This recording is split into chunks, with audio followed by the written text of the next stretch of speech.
Nah, itu sifat munafik. Ya, orang-orang munafik itu adalah orang-orang yang pengecut. Ya. Dan ini dijelaskan oleh Allah dalam surat Al-Munafiqun ayat keempat. Allah Subhanahu wa taala menjelaskan yahsabuna kulla sayhatin alaihim. Ya. Mereka itu mengira setiap teriakan itu ditujukan kepada mereka. Ya. Ya, jadi tadi seperti apa? Petir tadi, kalau mereka dengar petir mereka tutup telinga. Kalau mereka mendengar nasihat, mereka mengira nasihat itu untuk mereka gitu. Wah, ini ustadz nih lagi menghujat kita nih. Ini ustadz nih lagi jelek-jelekin kita nih. Ya. Mereka mengira teriakan itu untuk mereka gitu. Padahal enggak sebetulnya. Kita hanya menjelaskan mana yang hak, mana yang batil. Tapi kemudian mereka tersinggung ketika disebutkan mana yang benar, mana yang salah, mereka tersinggung. Nah, itu orang munafik itu. Masya Allah, ini perumpamaan yang luar biasa indah. Ya. Digambarkan lagi bagaimana takutnya, bagaimana pengecutnya orang-orang munafik itu dalam ayat yang lain, surat At-Taubah ayat 56-57. Allah Subhanahu wa taala berfirman, "Wa yahlifuna billahi innahum laminkum." Dan orang-orang munafik itu bersumpah atas nama Allah bahwasanya mereka itu adalah bagian dari kalian. Maksudnya mereka bersumpah atas nama Allah bahwa orang munafik itu bagian dari orang beriman. Wa ma hum minkum. Allah tegaskan mereka itu bukan bagian dari kalian. Mereka itu bukan bagian dari orang beriman. Walakinnahum qaumun yafraqun. Akan tetapi mereka adalah golongan yang terpisah. Ya. Golongan yang terpisah. Ya. Golongan yang sangat takut pada kalian.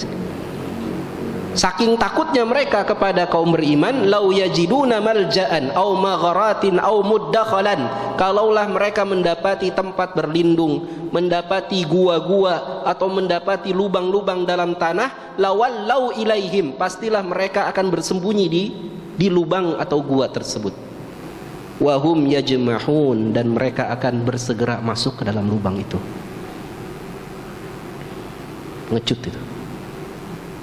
Nah, kita masih ingat kan bagaimana sejarahnya adanya orang munafik itu? Ya, orang munafik itu sekali lagi tidak pernah ada ya sebelumnya. Orang munafik itu baru ada di masa Rasulullah SAW hijrah ke kota Madinah.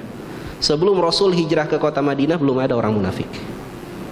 Sebelumnya orang itu hanya ada dua, mukmin kafir, ahlul haq, ahlul batil. Hanya ada dua. Ketika Rasulullah SAW hijrah ke kota Madinah, ada orang-orang kafir yang tidak mau beriman. Sebagian besar penduduk Yathrib beriman, tapi ini ada nih orang-orang kafir di Madinah, di Yathrib, yang nggak mau beriman. Sampailah ketika Rasulullah SAW mengalami perang besar di tahun kedua sesudah Nabi hijrah, yaitu perang Badar Al-Kubra. 313 kaum muslimin menghadapi 1000 orang pasukan orang-orang Quraisy bersenjata lengkap, dan ternyata kaum muslimin menang. Masya Allah.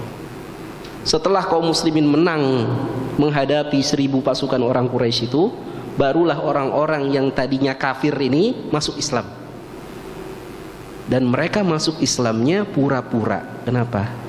Karena mereka takut dengan kekuatan kaum muslimin. Mereka masuk Islam pura-pura. Wah, ini Muhammad ternyata hebat juga nih. Udah kita ikut aja lah. Sebelumnya mereka nggak mau. Makanya ketika Nabi SAW wafat, terjadi apa? Gelombang riddah, gelombang kemurtadan. Banyak itu orang-orang yang murtad itu. Siapa yang murtad? Ya itu orang-orang munafik itu. Murtad mereka. Ya. Kemudian muncullah di kalangan mereka nabi-nabi palsu. Ya. Muncul pula orang-orang yang masih mengaku beriman tapi nggak mau bayar zakat. Muhammad udah mati, tapi nggak mau lagi bayar zakat. Maka ini menjadi PR besar, ya. Khalifah Rasulullah SAW Abu Bakar As-Siddiq, ya, radhiyallahu anhu, ketika beliau berkuasa selama 2,5 tahun, ya, selama 2,5 tahun beliau berkuasa, maka setengah kekuasaannya itu adalah untuk, ya, memerangi ini orang-orang murtad ini, memerangi nabi-nabi palsu, memerangi orang-orang yang tidak mau bayar zakat. dan mereka lah orang-orang munafik. Ya. Jadi ini ya apa namanya? Ciri orang munafik berikutnya. Cinta dunia, kemudian tadi apa lagi? Pengecut, ya, kemudian kikir. Ya. Di ayat ini juga Allah Subhanahu wa taala menyebutkan ya wa ra'dun wa barqun. Ada dua barqun di sini.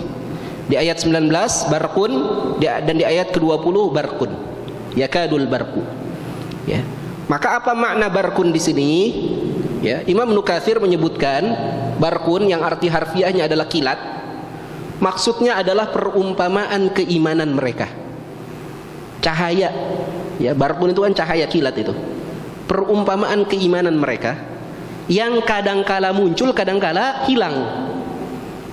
Ya, kalau orang beriman itu cahayanya tetap ada selalu dalam hati orang beriman. Sedangkan orang munafik itu imannya kadang muncul, kadang hilang. Ya. Imannya itu tidak kokoh. Kenapa imannya tidak kokoh? Ya, karena mereka cinta terhadap dunia. Ya. Jadi disebutkan di sini ya, kullama adha'a lahum masyaufi. Apabila cahaya itu muncul, mereka berjalan. Wa idza adlama alaihim qamu. Apabila cahaya itu hilang, gelap, mereka diam. Ya. Maksudnya apa? Maksudnya apabila kaum beriman itu mendapatkan kemenangan, mereka ngakunya beriman. Ketika kaum muslimin mendapatkan kekalahan, maka mereka berlepas diri dari kaum muslimin. Ya, maka oleh Imam Ibnu Katsir dipadankan dengan ayat ini, surat Al-Hajj ayat ke-11. Ya, Allah Subhanahu wa taala berfirman, "Wa minan nasi may ya'budullaha 'ala harfin." Dan di antara manusia ada orang-orang yang menyembah Allah ala harfin, di atas tepian. Nah, ada yang membacanya harfin, ada yang membacanya hurfin. Kalau hurfin itu berarti ada orang yang menyembah Allah satu huruf.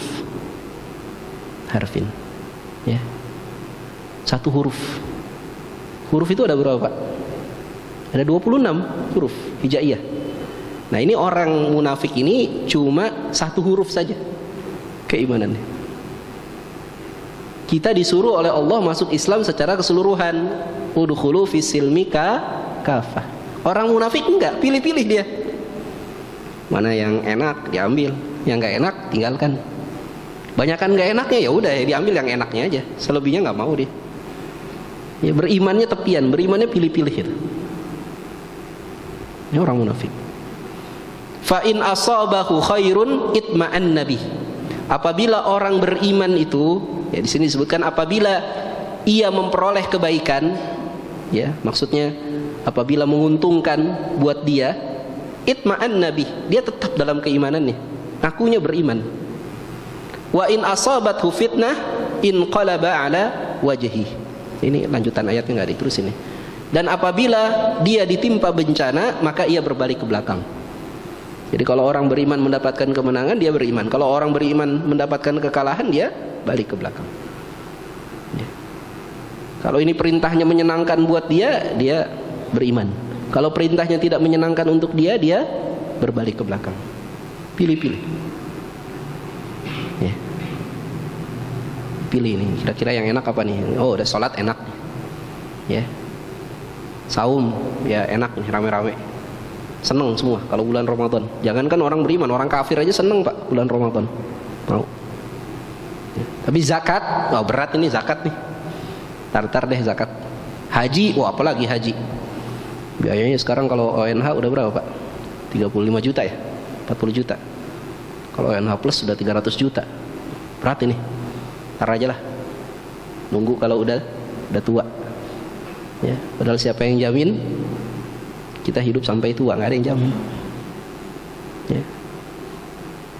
Ya, diperintahkan itu berangkat haji itu kapan? Ketika sudah punya kemampuan. Ya. Hajjul baita man istata'a ilaihi sabila wa hajjul baiti man istata'a ilaihi sabila. Kalau sudah punya kemampuan untuk melakukan perjalanan, berangkat. Jadi jangan nunggu panggilan. Saya nggak mau berangkat haji belum dipanggil, siapa yang memanggil? Nggak ada yang manggil. Panggilan Allah itu kalau kita sudah diberi rizki. Sudah diberi rizki itu panggilan Allah, Pak. Berangkat. Ya. Sama seperti sholat, panggilannya apa? Adzan. Ya, saum, panggilannya apa? Ramadan. Zakat, panggilannya apa? Sudah masuk nisab, sudah 1 haul, itu panggilannya. Haji, panggilannya kapan? Sudah cukup itu harta untuk berangkat, itu panggilan haji. Ya. Jadi jangan pilih-pilih, kita beragama jangan pilih-pilih. Ya. Masuk bentar lagi nih, Pak. Bentar lagi apa? Ini ada obral pahala, Pak, sebentar lagi, Pak. 10 hari pertama bulan Dzul Hijjah. Masya Allah. Obral pahala, Pak. Ya, Allah Subhanahu wa taala berfirman, "Wal fajri wa layalin ashri." Demi waktu fajar dan demi malam yang 10. Para ulama tafsir sepakat bahwa ini maksud dengan malam 10 itu adalah 10 hari pertama di bulan Dzul Hijjah. Ya. 10 hari pertama di bulan Dzul Hijjah ini, kalau ada seseorang yang melakukan amal ibadah di 10 hari pertama di bulan Dzul Hijjah ini, jauh lebih utama daripada amal ibadah seseorang yang berjihad fi sabilillah dan dia membawa seluruh hartanya. Dia punya harta dibawa semua untuk berjihad dan dia ya habis-habisan dalam berjihad fi sabilillah itu. Nah, ini pahala orang yang melakukan ibadah di 10 hari pertama bulan Dzul Hijjah ini jauh lebih besar daripada seorang mujahid. Nah, kita harus siap-siap nih 10 hari pertama bulan Dzul Hijjah. Apa yang akan kita kerjakan, ibadah apa yang akan kita kerjakan? Kita harus siap-siap. Ibadah yang paling utama apa? Haji dan umroh. Tapi kan kita nggak mampu. Kemudian berikutnya apa?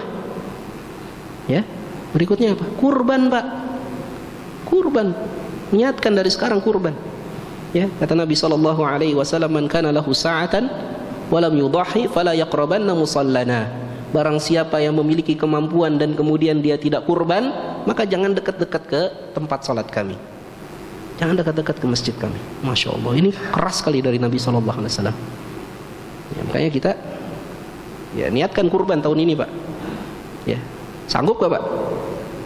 Kalau nggak sanggup, jual HP. Jual motor, ya mobil, ganti motor yang lebih murah lah, ya kan? Karena banyak orang mendadak miskin ketika Idul Kurban, ya, berani kredit mobil tapi nggak berani ambil sapi, nggak berani ambil kambing cuma 2.100.000 gitu. Kurban tuh buat siapa? Bukan buat kita, ya, bukan buat Allah, maaf, ya, bukan buat siapa-siapa, buat diri kita sendiri. Karena kata Allah Subhanahu wa taala, la yanalallahu luhumuha wala dima'uha walakin yanaluhu taqwa minkum. Allah enggak terima dari kita itu dagingnya, darahnya, dan ya, luhumuha wala dima'uha, ya, dagingnya dan darahnya. Akan tapi yang Allah terima adalah takwa kita. Nah, orang munafik itu sekali lagi tadi pilih-pilih dia dalam beragama. Kalau kita tidak, orang beriman tidak. Orang beriman ketika datang seruan Allah, sambut, sami'na wa ata'na. Ya. Makanya keimanan mereka itu seperti kilat tadi, berkelip-kelip. Kadang ada, kadang tidak, kadang hilang gitu. Kalau apa namanya? Kalau tidak ada cahaya, mereka tidak beriman. Ya. Maka disebutkan di sini, ya. Apa tadi? Ya. Yaj'aluna asabi'ahum fi adanihim minas sawa'iqi hadaral maut wallahu muhitum bil kafirin. Tadi ya, makna wallahu muhitum bil kafirin, dan Allah ya muhitun. Nah, di sini udah benar nih terjemahnya nih. Muhitun itu artinya mengepung. Ya, sebagaimana dalam surat Al-Buruj ayat 17 sampai 20, Allah Subhanahu wa taala berfirman, "Hal ataka hadithul junud?" Sudahkah datang kepadamu kisah mengenai kaum-kaum penentang Allah? Fir'aun wa Thamud, yaitu kaum Fir'aun dan kaum Thamud. Masya Allah. Ya, coba bayangkan, Pak. Ya. Kekuasaan yang dimiliki oleh Fir'aun itu luar biasa. Ya, hebat, luar biasa. kemampuan dia mengelola infrastruktur, mengelola negeri, mengelola kota, ya, mengelola taman-taman, mengelola sungai, bagus sekali itu Fir'aun. Anti korupsi apa segala macam tuh. Fir'aun itu. Dosa Fir'aun cuma apa? Cuma satu. Tidak mau beriman. Itu yang mengakibatkan apa? Fir'aun dimusnahkan oleh Allah Subhanahu wa taala. Jadi ini jadi pelajaran buat kita, Pak. Bahwa bagi kita orang beriman, pemimpin itu yang paling penting pertama adalah beriman pada Allah. Ya. Karena kalau profesional, Fir'aun juga profesional gitu. Fir'aun, apa kurangnya Fir'aun itu mengelola negeri Mesir itu? Hebat sekali. Beliau pemimpin yang hebat. Dikagumi oleh rakyatnya, sampai-sampai rakyatnya itu menganggap Fir'aun itu setengah dewa gitu. Fir'aun itu setengah dewa, disembah-sembah oleh rakyatnya. Konon ada cerita ya, mengapa Fir'aun itu dianggap setengah dewa itu? Ya, ya.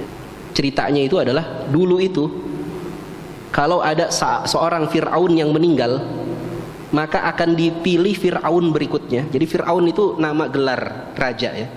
Kalau kita menyebutnya raja, kalau orang Romawi menyebutnya kaisar, kalau orang Persia menyebutnya Kisra, kalau orang Habasyah menyebutnya Najasyi. Nah itu nama raja gitu, nama sebutan untuk raja. Kalau ada seorang Fir'aun meninggal, maka akan dipilih Fir'aun berikutnya. Ya, akan dipilih Fir'aun berikutnya. Yang Fir'aun berikutnya ini dipilih dari orang-orang terkuat di Mesir. Ya, dipilih orang-orang terkuat, dikumpulkan. Ya, sekitar 100 orang, dan kemudian 100 orang ini diminta untuk lomba lari mengelilingi piramid paling besar di negeri Mesir. Lomba lari keliling piramid. Ketika dia lomba lari, di belakangnya dilepaslah seekor singa yang lapar. Ya. Jadi lari dikejar-kejar sama singa. Nah, lelaki yang bisa selamat dari lomba lari lawan singa itulah, itu yang nanti ditunjuk jadi Fir'aun. Itu konon ceritanya seperti itu ya, menurut Buya Hamka. Makanya patung Fir'aun itu setengah sphinx itu ya, setengah singa, kepalanya singa. Kepalanya manusia, badannya singa. Ya, kepalanya manusia, badannya singa. Dan orang-orang Mesir percaya ini yang bisa melalui tes seperti ini bukan manusia biasa, ini pasti dewa, ini setengah dewa. Kalau manusia biasa pasti mati. Yang bisa melampaui ini pastilah dewa atau setengah dewa. Maka mereka kemudian maka Fir'aun ini kemudian diangkat menjadi raja dan menjadi Tuhan. Masya Allah. Ini orang kuat, orang hebat, profesional, ya, punya kekuasaan yang luar biasa hebat, punya pasukan yang luar biasa kuat. Tapi kemudian dihancurkan oleh Allah. Penyebabnya apa? Tidak mau beriman kepada Allah. Ya, demikian juga Tsamud. Ya, cobalah kita renungi itu kisah mengenai itu semua. Balil ladzina kafaru fi takdzib. Orang-orang kafir itu selalu mendustakan ayat-ayat Allah. Wallahu min waraihim muhit. Padahal Allah Subhanahu wa taala senantiasa mengepung mereka. Fa aina tadhhabun? Kita mau lari kemana, Pak? Allah mengepung kehidupan kita. Mau lari kemana? Ya. Kita nggak bisa lepas dari pengawasan Allah Subhanahu wa taala. Kalau kita nggak mau beribadah, ya, kepada Allah Subhanahu wa taala, cari itu bumi yang lain yang bukan milik Allah. Ada atau tidak? Nggak ada. Allah itu mengepung kita. Nggak bisa kita lari kemanapun. Ya. Jadi tadi ya, orang-orang munafik berusaha untuk lari dari pengawasan Allah. Ya. Padahal mereka tidak bisa lari dari pengawasan Allah. Ya. Maka di akhir pembahasan ayat ke-20 ini, ya, Imam Ibnu Katsir menyebutkan perumpamaan orang munafik. Ya. Berikutnya adalah sebagaimana yang Allah Subhanahu wa taala sebutkan di surat Al-Hadid ayat ke-12 sampai dengan 13. Ya, ayat ini sudah pernah dinukil oleh Imam Ibnu Katsir ketika menjelaskan ayat Allahu yastahzi'u bihim wa yukhadi'una Allah wa huwa khadi'uhum. Ya, mereka menipu Allah dan Allah lah yang akan menipu mereka. Ini sudah pernah dinukil oleh Imam Nukatsir di ayat sebelumnya, dan kemudian Imam Nukatsir menukil ayat ini lagi, ya, karena di ayat ini ada penjelasan mengenai cahaya tadi. Ada penjelasan mengenai cahaya. Mari kita coba lihat, ya. Allah Subhanahu wa taala gambarkan orang-orang munafik dan orang-orang beriman nanti di hari kiamat. Di ayat ke-12 Allah Subhanahu wa taala berfirman, "Yauma taral mu'minina wal mu'minati." Pada hari kiamat itu kalian akan melihat orang-orang beriman, baik laki-laki maupun perempuan. Yas'a nuruhum baina aydihim wa bi aymanihim. Yang mereka, orang-orang beriman ini memiliki cahaya baik di depan mereka ataupun di belakang mereka. Jadi mereka berjalan di hari kiamat sambil membawa cahaya. Ya, kalau dalam tafsir disebutkan peristiwa ini terjadi ketika mereka berjalan di atas sirat. Apa itu sirat? Sirat itu adalah jembatan, ya, yang membentang menuju surga, dan di bawahnya adalah neraka. Yang jembatan ini lebih tipis daripada rambut dan lebih tajam daripada pedang. Itu disebutkan dalam hadis Nabi SAW.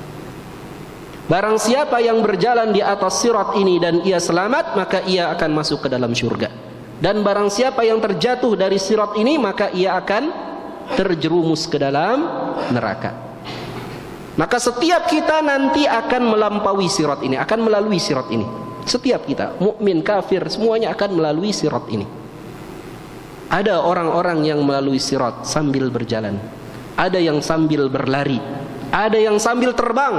Siapa itu yang sambil terbang? Merekalah para syuhada yang Allah Subhanahu wa taala tempatkan ruh-ruh mereka di dalam tembolok-tembolok burung-burung surga. Maka mereka terbang di atas sirat.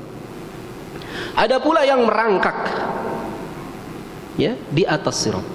Ada yang membawa cahaya, yaitu orang-orang beriman, dan ada yang tidak membawa cahaya, yaitu orang-orang kafir. Nah, disebutkan di sini orang-orang beriman ketika berjalan di atas sirat mereka membawa cahaya.